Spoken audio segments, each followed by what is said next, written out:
I come to the garden alone,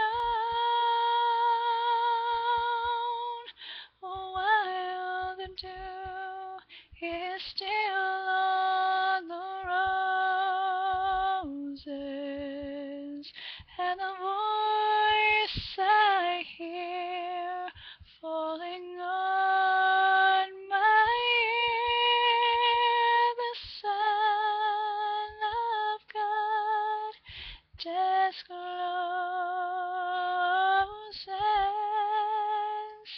He speaks, and the sound of his voice is so sweet that the birds hush their singing, and the melody that he gave to me within my heart is ringing, and he walks with me,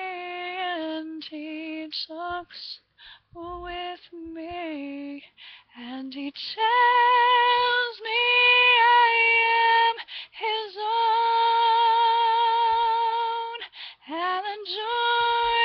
we share as we take